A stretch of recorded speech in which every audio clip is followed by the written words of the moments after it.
The coffee hit her face before anyone even realized what had happened.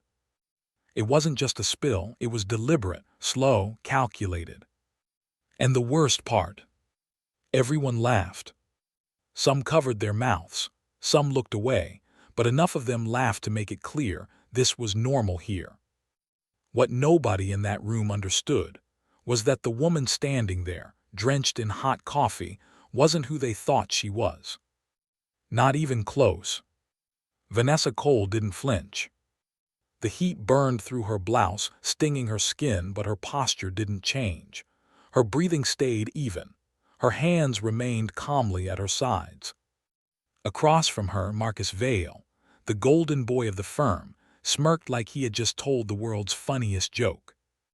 "Careful," he said lightly, wiping his hand with a napkin. "That coffee's expensive." More laughter. Vanessa simply nodded once. "I'll clean it up." That was all she said. No anger, no embarrassment, no reaction. And somehow that made it worse. Because Marcus had wanted a reaction. He had expected it, he needed it. Instead, she denied him that satisfaction. And that would cost him. 3 hours earlier, Vanessa had walked into the building unnoticed. Her outfit was plain, neutral colors, no brand labels, no jewelry. The badge clipped to her chest read, "Temporary Intern." That was all anyone saw. What they didn't see was the access clearance hidden behind it, or the authority that came with her name, or the reason she had chosen to walk in like this. She didn't come to be welcomed. She came to watch. The lobby was alive with movement, employees rushing past, conversations overlapping, phones ringing. No one looked twice at her. Perfect. That was exactly what she needed. Inside the elevator, 2 sharply dressed employees stepped in behind her. Neither acknowledged her. "Did you see the quarterly projections?" one asked. "Of course." Marcus crushed it again, the other replied.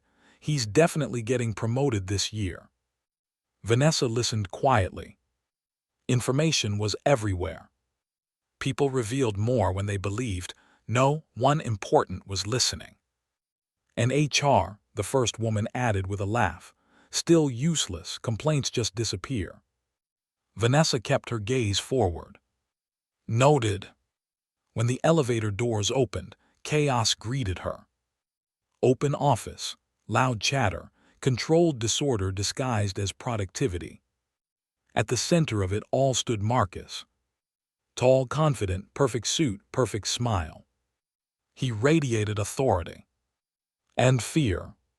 People laughed a little too quickly at his jokes, stood a little too straight when he looked their way.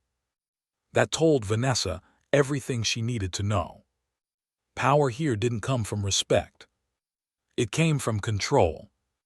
"New intern," Marcus called out suddenly, spotting her.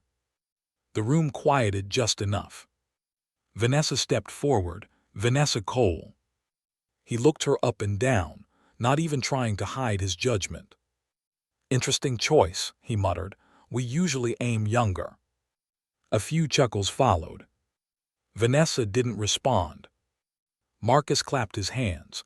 "All right, team, strategy meeting in 5, everyone important, conference room." He turned back to Vanessa.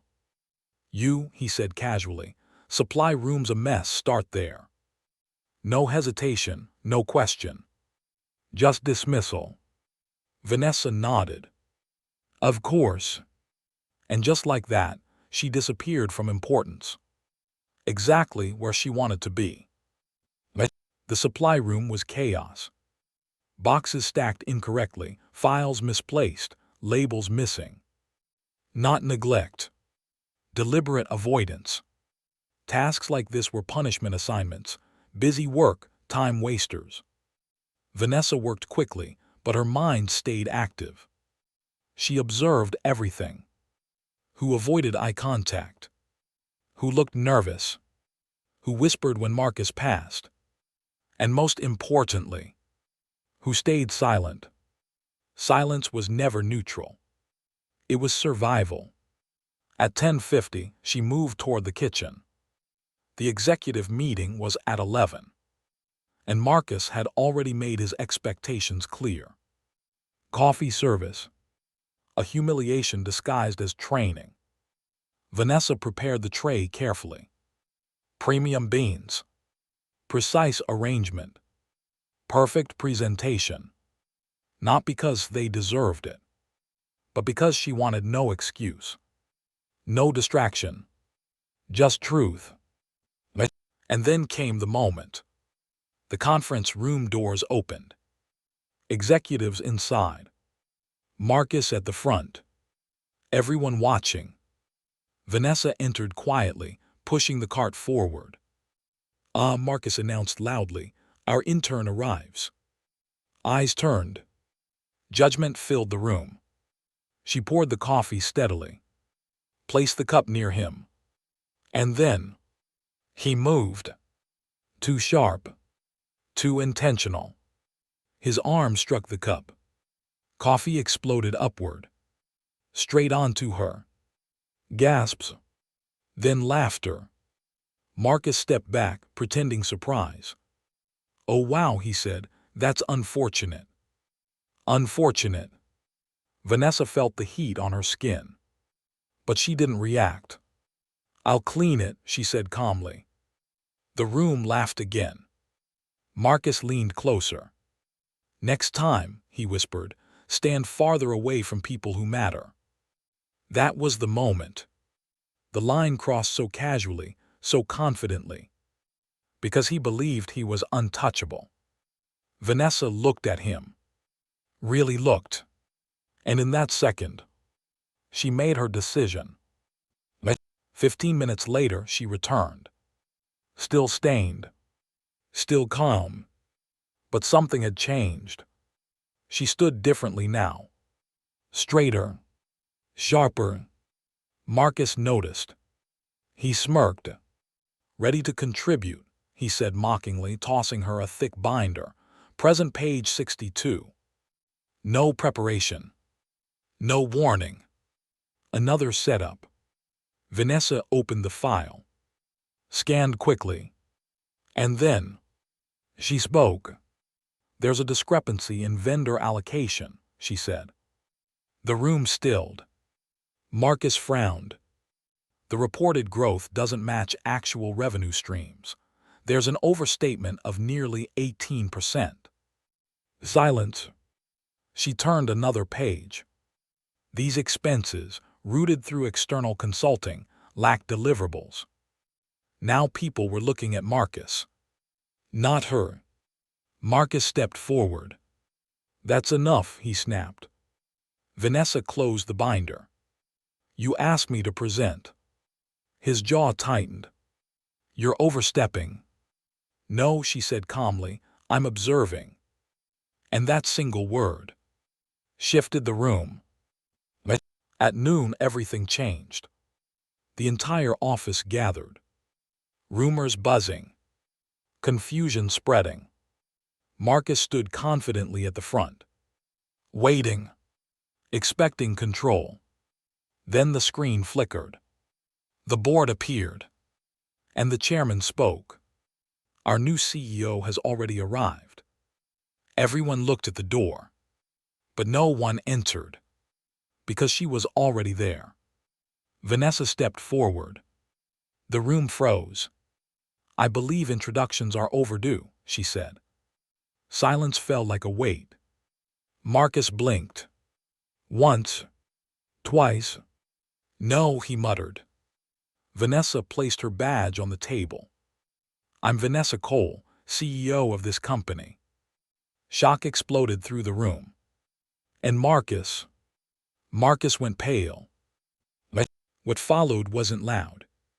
It wasn't dramatic. It was precise.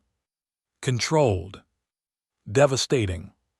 Vanessa spoke clearly. Every detail. Every action. Every moment from that morning. The coffee. The humiliation. The assignments. The behavior. Documented. Witnessed. Unavoidable. Marcus tried to interrupt. She shut him down with a single sentence. "You've spoken enough." The board backed her. Immediately, authority shifted in real time. And for the first time, Marcus had no control. But Vanessa wasn't finished. Because what she had seen was bigger than one man. It was a system, a pattern, a culture, and it was about to collapse. By evening, investigations had begun. Files opened, records examined, stories surfaced. People who had stayed silent for years began to speak. One by one, quietly at first, then louder. And the truth came out. Discrimination, manipulation, financial misconduct, all hidden behind performance numbers. Marcus wasn't just cruel. He was corrupt. And he wasn't alone. The next morning, everything changed again. External investigators arrived. Lawyers, auditors, unannounced, unstoppable. Marcus walked in expecting control. Instead, he found judgment. "What is this?" he demanded. Vanessa didn't even look up. "The truth," she said. And just like that, his world began to fall apart. By midday, the evidence was undeniable.